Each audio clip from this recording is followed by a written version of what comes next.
May 8, 1945, Berlin. The guns had fallen silent. Across the shattered boulevards of the Reich's capital, amid the skeletal remains of buildings that once housed the machinery of conquest, Soviet soldiers picked through rubble while American and British forces consolidated positions hundreds of miles to the west. The air tasted of ash and cordite, but underneath it all, underneath the acrid burn of a continent set ablaze, there lingered something else. The mechanical perfume of diesel fuel, the particular scent of American oil and grease, carried on vehicles that had rolled across every theater of the greatest war mankind had ever known. In the motor pools outside Reims, outside Munich, outside 1,000 makeshift depots scattered across the European continent, they stood in silent formation. Hundreds of thousands of them, Deuce-and-a-halfs, GMC 6 bis, Dodge 3/4 tons, white half-tracks, Diamond T tank transporters, Studebaker US-6 trucks that had carried Soviet soldiers through the frozen hell of the Eastern Front.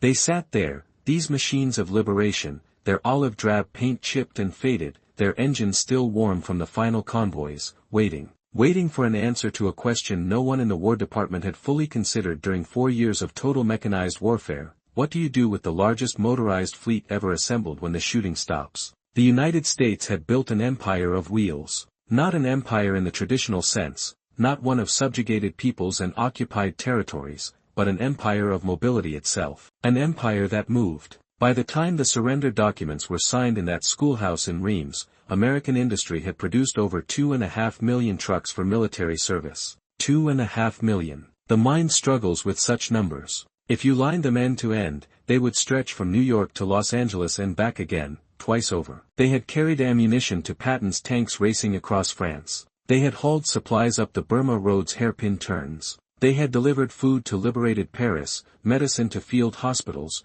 bridging equipment to engineers, fuel to airfields, mail to homesick soldiers. They had been the circulatory system of Allied victory, the unromantic, unglamorous veins and arteries that kept the heart of democracy pumping. But victory poses its own problems. The American military mind, so brilliantly calibrated for the logistics of advance, now faced the logistics of peace. And peace, it turned out, required a different kind of calculation. The trucks represented billions of dollars in national treasure. Steel and rubber and chrome and copper, all resources that had been rationed, prioritized, allocated with the precision of desperation. Labor hours beyond counting. Thousands of workers, many of them women who had taken up wrenches and welding torches while their husbands fought overseas, had assembled these machines in factories that ran 3 shifts around the clock. And now they sat idle, depreciating in value with each passing day, while the War Department's planners gathered in Washington to determine their fate. The German mechanics who had once serviced Wehrmacht vehicles,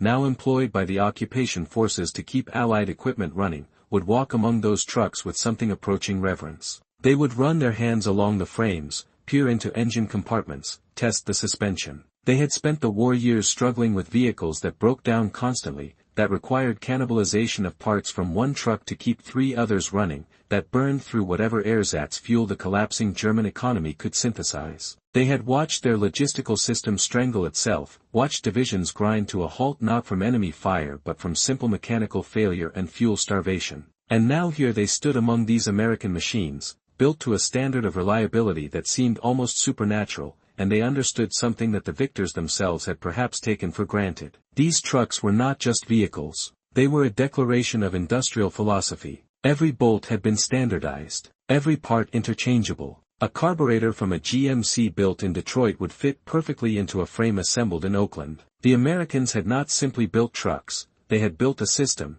a comprehensive, integrated approach to mechanical warfare that prioritized maintenance, sustainability, and endurance over individual unit performance. Where German engineers had crafted brilliant but temperamental machines, where they had pursued technical perfection at the cost of practical reliability, the Americans had embraced something more profound, the mass production of consistency. And now that system, that industrial ecosystem, needed to find a new purpose. The military's first instinct was conservation. Surely these vehicles would be needed again. The world had not suddenly become safe. The Soviet Union, so recently an ally, was already casting a long shadow across Eastern Europe. China teetered on the brink of civil war. The colonial empires were beginning to crack. Any rational military planner could see the possibility, perhaps the probability, of future conflict. The prudent course would be to mothball the fleet, to preserve this mobile arsenal for the next crisis. But economics and politics have their own logic, separate from military prudence.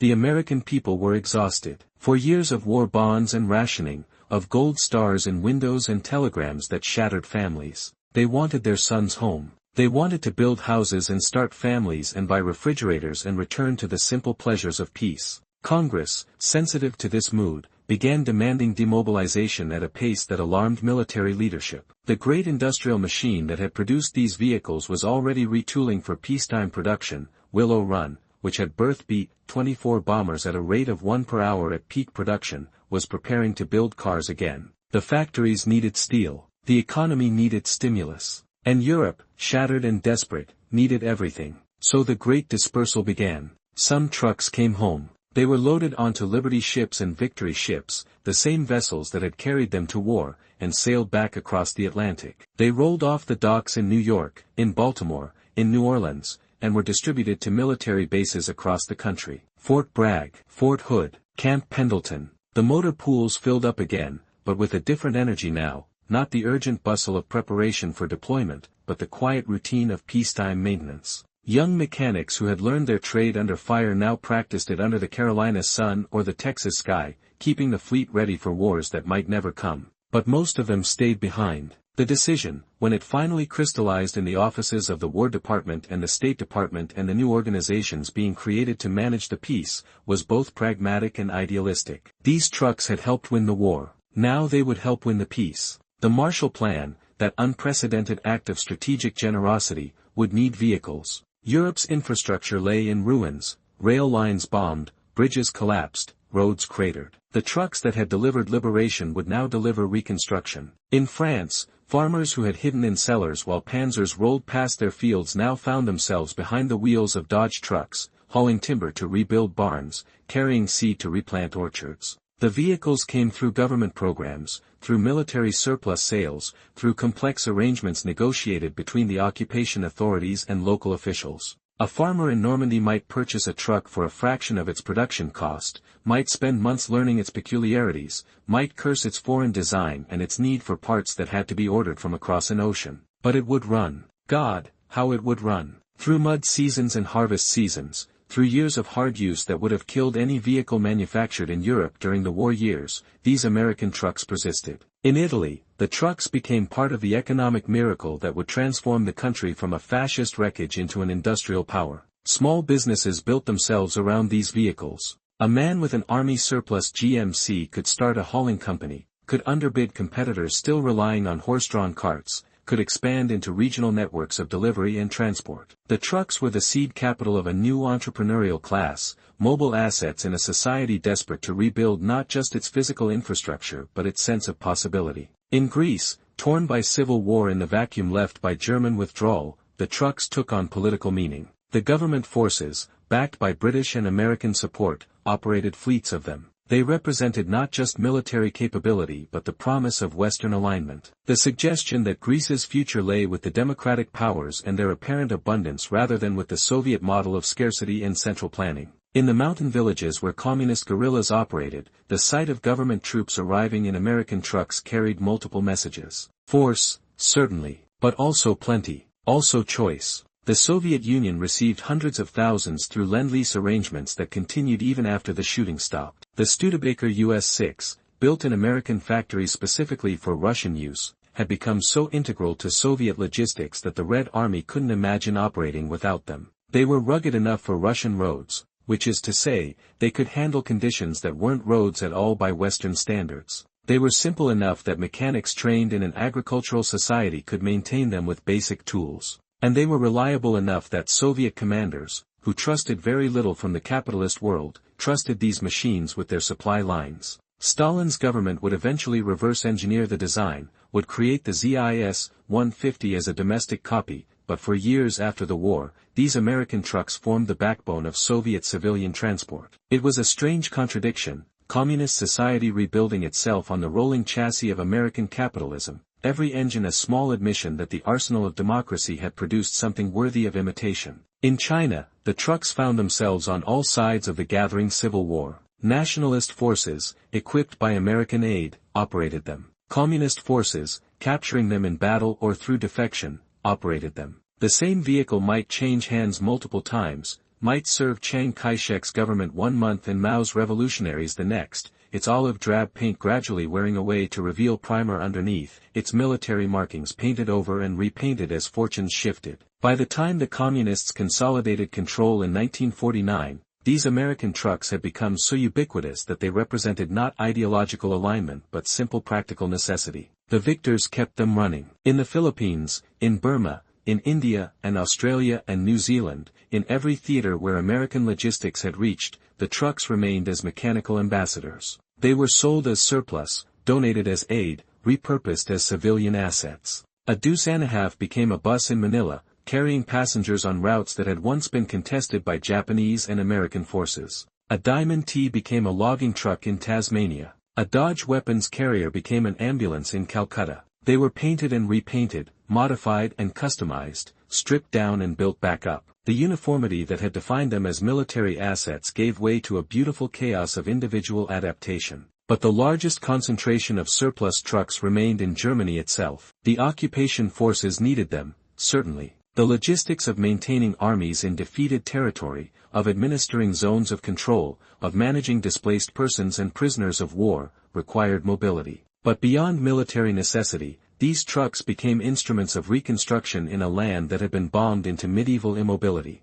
The autobahns that Hitler had built for rapid military movement now carried American trucks loaded with coal from the Ruhr, with steel from recovered factories, with food from abroad to feed a population on the edge of starvation. The German people, struggling through the hunger winter of 1946-47, learned to recognize the sound of those engines. It meant delivery. It meant survival. The trucks brought care packages, brought flour and canned goods, brought the material evidence that the victors did not intend to let them starve despite the enormity of what Germany had done. It was calculated generosity. The occupation authorities understood that a starving population might turn to communism out of desperation, but it was generosity nonetheless, and it arrived on American wheels. German mechanics, the same men who had maintained the Wehrmacht's vehicles, now applied their skills to keeping the conqueror's fleet running. They learned American tolerances, American repair procedures, the particular logic of American engineering. They learned that you could be rough with these machines, that they forgave mistakes,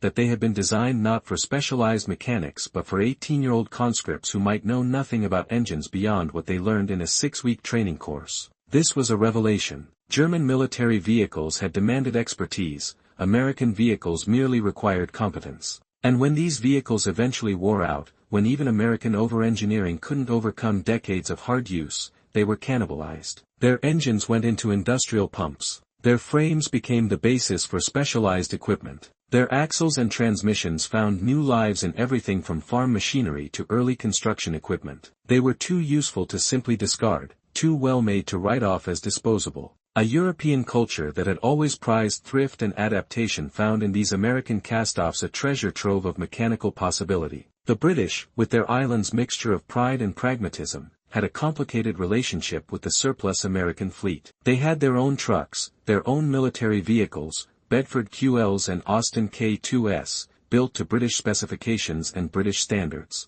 But they had also received hundreds of thousands of American vehicles through Lend-Lease, and after the war, with the British economy struggling under massive debt and the costs of maintaining a global empire, those American trucks remained in service. They operated in Malaya during the emergency, hunting communist insurgents through rubber plantations. They served in Kenya during the Mau Mau uprising. They hauled supplies to British garrisons in Egypt, in Jordan, in the fragmenting territories of colonial administration. British soldiers would grumble about them, too big, they said, not suited to narrow European roads, crude compared to British engineering refinement. But they drove them anyway because they worked, because spare parts remained plentiful thanks to American production scales, because when your Bedford broke down in some remote colonial outpost, the American truck would still be running. Back in the United States, the trucks that had returned home found curious second lives. Some went to National Guard units, preserving military capacity in a reserve force that would be tested again in Korea. Some went to government agencies. The Forest Service used them on fire roads, the Park Service used them to build out America's recreation infrastructure. Some were sold as surplus to civilian buyers, farmers and contractors and entrepreneurs who saw in military specifications a promise of durability that commercial vehicles couldn't match. And some simply sat in vast storage facilities, row upon row of preserved vehicles, drained of fluids and carefully mothballed, waiting. The military's instinct for preservation had won out in part. Enough of the fleet was kept in reserve to serve as a strategic resource should rapid mobilization ever again be necessary. These depot facilities, scattered across the country in dry climates where rust wouldn't take hold, became strange museums of recent history. A civilian stumbling upon one might think he had discovered evidence of an invasion force preparing to deploy, might feel the eerie displacement of seeing so much military power in silent suspension. The Korean War proved the wisdom of this partial preservation. When North Korean forces crossed the 38th parallel in June 1950, the American military found itself scrambling to support a conflict it had not anticipated. The trucks came out of storage. They were refurbished, their engines rebuilt, their electrical systems checked, and they were loaded onto ships bound for Pusan. 5-year-old vehicles, built for a previous war, now served in a new conflict, a new landscape, a new political context. But they served. They climbed Korean mountain roads, forded Korean rivers, operated through Korean winters that rivaled the cold of the Ardennes. The standardization that had seemed like mere efficiency during World War II now revealed itself as strategic depth, the ability to resurrect capability from dormancy, to activate reserves without rebuilding from scratch. In South America, in Africa, in the Middle East, American surplus trucks appeared throughout the late 1940s and 1950s, sold through military assistance programs or simply through the vast network of surplus dealers who had emerged to broker the dispersal of military assets. A GMC 6x might end up in Argentina, painted in civilian colors, hauling goods across the pampas. A Dodge might serve in South Africa, operating in mining country. A white half-track might be converted for civilian use in Israel, the military equipment stripped away, the vehicle transformed into agricultural transport. Each truck carried with it a story, though most of those stories were never recorded. The mechanic who kept it running knew. The driver who learned its quirks knew. They understood that this machine, which might look like just another truck, had a history, that it had participated in something enormous, that its wheels had rolled through moments of genuine historical consequence. That knowledge, rarely spoken, created a strange bond. These were not just tools. They were veterans in their own way, carrying the wear of service, entitled to a kind of respect. The American economy, surging in the post-war years, barely noticed the dispersal of this vast fleet. The automotive industry was cranking out new models, sleeker and more powerful, designed for the prosperity of peace rather than the demands of war. The trucks that had seemed so vital, so cutting-edge during the conflict, now looked utilitarian and dated. Civilians wanted chrome and comfort, tail fins and automatic transmissions. The military aesthetic fell out of fashion except among those who valued function over form, who understood that reliability matters more than styling. But in the rest of the world, these vehicles continued to represent something beyond their mechanical specifications. They were proof that American industry could produce at a scale that boggled comprehension. That scale itself became a form of power, a deterrent perhaps more profound than nuclear weapons in its own way. The Soviet Union might match American military technology bomb for bomb, missile for missile, but could it match this ability to create useful machines by the millions, to spread them across the globe, to make them so plentiful that they could be given away or sold for pennies on the dollar? The Marshall Plan administrators understood this. Every truck delivered as aid, every surplus vehicle sold at below market prices, reinforced a message. America possessed not just military might but productive excess. The trucks were ambassadors of abundance, suggesting that the American system, its capitalism, its democracy, its cultural values, produced not scarcity but plenty. In the ideological contest that was already beginning to define the post-war world, this mattered. People could debate political theory endlessly, but a truck that ran, that carried your goods, that didn't break down, that kept your family fed, that was argument enough. The trucks became part of the landscape. In France, in Italy, in Germany, children who had watched them roll past as military vehicles now grew up seeing them as part of civilian life. They shed their military associations gradually, became simply the trucks that the bakery used, that the construction company owned, that farmers drove to market. The war receded into history, and with it, the vehicle's martial origins faded. They were denazified through use, demilitarized through integration into ordinary life. But occasionally, something would trigger memory. A particular sound, the distinctive note of a GMC straight-six engine, might cause an old man to pause, to turn, to see not the civilian truck passing by but a convoy rolling through a liberated town. The smell of diesel exhaust might summon associations for someone who had stood by a roadside in 1944, watching armor pass, hoping the advancing forces were friends rather than enemies. These sensory echoes persisted long after the events themselves had been processed into narrative and archived as history. In the Soviet Union, the trucks became part of a different kind of forgetting. Official histories minimized American contributions, emphasized Soviet sacrifice and production. The Great Patriotic War was a Soviet victory, won by Soviet blood and Soviet industry. But the trucks remained, operating on construction sites, on collective farms, in remote regions of the vast Soviet territory. They were rebranded, their origins obscured, but the mechanics who maintained them knew. They could see American design principles, American manufacturing quality. That knowledge couldn't be erased by propaganda. By the 1960s, most of the original wartime fleet had been retired, worn out by 2 decades of hard use. Some ended up in scrapyards, their metal recycled into new products. Some ended up abandoned in fields, slowly rusting away, returning to the earth. But some survived, preserved by collectors, by military historians, by enthusiasts who understood their significance. These preserved vehicles became artifacts, tangible connections to a moment when American industrial capacity had been fully mobilized for a clear purpose. Museums acquired them. Military history parks restored them. Veterans organizations used them in parades and commemorations. They were painted back to military specifications, their interiors restored to period correctness, their engines rebuilt to original standards. They became moving monuments, literal vehicles of memory, allowing new generations to see and touch something real from an era that was already becoming abstracted into greatest generation mythology. The soldiers who had driven them during the war would sometimes attend these shows,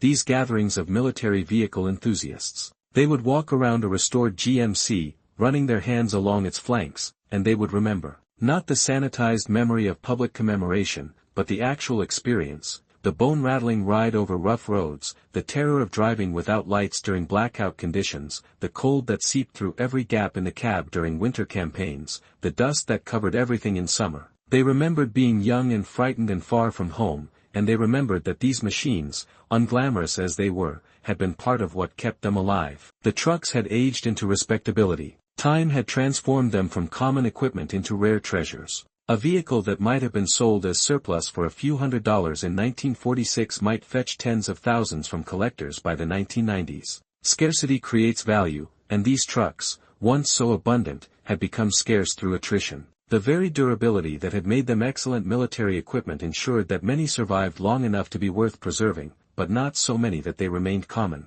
In Eastern Europe, after the fall of the Berlin Wall, some of these trucks emerged from unlikely places. Storage facilities behind the Iron Curtain, where they had been kept as strategic reserves, were opened and inventoried. Some vehicles had barely been used, had sat for decades in preservation, time capsules of 1940s technology. Others had been operated constantly under Soviet control, had served in construction projects and military logistics throughout the Cold War. They came onto the international collector market, were shipped back to the United States or to European collectors, completing a circle across 5 decades. The engineering principles embodied in these trucks influenced post-war design worldwide. The emphasis on standardization, on interchangeable parts, on designs that prioritized maintainability over performance, these became accepted wisdom in commercial vehicle production. The global automotive industry learned from American military specifications, adopted similar approaches to product development. In this way, the truck's influence extended far beyond the specific vehicles themselves. They had shaped thinking about how to design for reliability at scale. African nations, achieving independence in the 1950s and 60s, often inherited fleets of these vehicles from colonial administrations. The trucks became part of nation-building efforts, essential tools for governments trying to extend authority into remote regions, to build infrastructure, to integrate territories into functioning economies. An American truck built for the European theater might end its days on an African road, serving purposes its designers never imagined, contributing to historical processes they could never have anticipated. In Asia, the trucks that had served during the Pacific Campaign often remained in operation for decades. The Philippines kept many of them running through the 1960s. Australia used them in outback operations where their ruggedness proved ideal.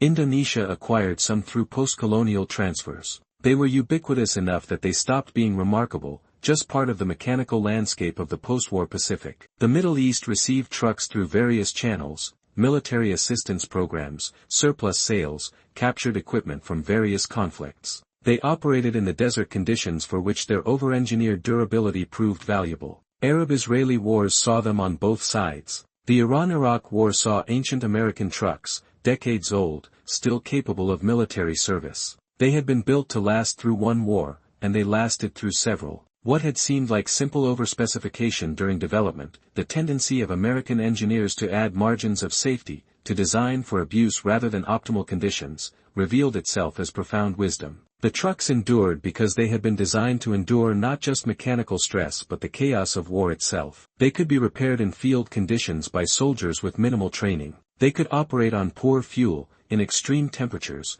through conditions that would have sidelined more refined machines. This wasn't accidental. It was the result of design philosophy that prioritized the operator over the engineer's ego, that understood military equipment exists in a context of disorder and improvisation. By the time the Cold War ended, most of the original wartime trucks had finally reached the end of their operational lives. 70 years of service, across multiple continents, through dozens of conflicts and countless civilian applications. They had participated in history on a scale that no other class of vehicle could claim. From the beaches of Normandy to the collective farms of Ukraine, from the reconstruction of Europe to the independence movements of Africa, they had been there, working, moving, serving. The last trucks to retire passed with little fanfare.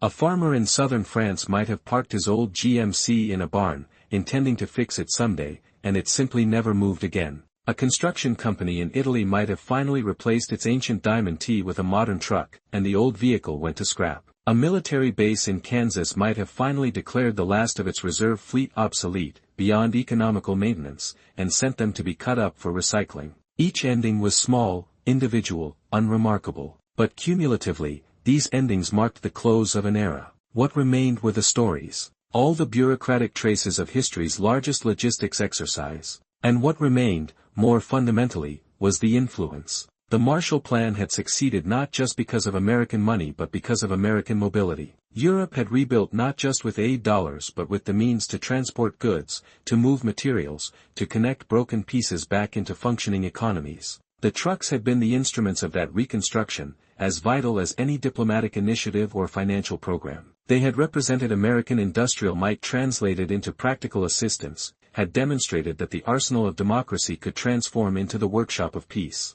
The decision about what to do with the wartime fleet, made in those immediate post-war months, had shaped the world in ways that the decision-makers couldn't fully anticipate. Selling them, donating them, distributing them globally rather than hoarding them domestically, this had seeded American presence and influence worldwide. Every mechanic who learned to maintain them, every driver who learned to operate them, every business that built itself around them became in some small way connected to American industrial culture. This was soft power before the term existed, cultural influence transmitted through crankshafts and carburetors. The German mechanics who had walked among those silent rows in May 1945, who had recognized even then what these machines represented, had been right. The trucks were declarations. They declared that America possessed not just the capacity to wage war at global scale but the capacity to sustain that scale, to maintain it, to extend it beyond conflict into peace. They declared a different approach to engineering, one that valued reliability and standardization over individual brilliance. They declared an economic system capable of producing useful things in quantities that made European production look artisanal by comparison. And they declared something less tangible but perhaps more important, a kind of optimism, a belief that problems could be solved through mechanical means, that mobility itself was a form of freedom. This was deeply American, this faith in machines and movement, this conviction that the right tools applied at sufficient scale could overcome any obstacle. The trucks embodied that faith. They had overcome the obstacle of Nazi tyranny, and then they had overcome the obstacle of European devastation, and then they had rolled on into history, into memory, into the complex legacy of American power in the 20th century. Today, when a restored GMC 6x appears at a military vehicle show, when its engine rumbles to life and it rolls past crowds of observers, something moves with it beyond the physical vehicle. It carries questions about what that massive mobilization meant, about whether such total collective effort toward a single purpose could ever be repeated, about what was gained and what was lost in the transformation from the America that built these trucks to the America that now remembers them with nostalgia. The trucks had been tools, nothing more. They had no ideology themselves, no politics, no moral content beyond what their use assigned to them. But tools shaped their users, and these tools had shaped the world they moved through. They had made possible certain kinds of warfare, certain kinds of reconstruction, certain kinds of connection between the American heartland and the farthest reaches of the globe. They had been bridge between the industrial age and the information age, between total war and Cold War, between American isolation and American supremacy. And in their dispersal, in the decision to scatter them across the world rather than keep them concentrated at home, there had been a peculiar kind of generosity, strategic, calculated, self-interested certainly, but generous nonetheless. The planners who made those decisions understood that American security depended on European recovery,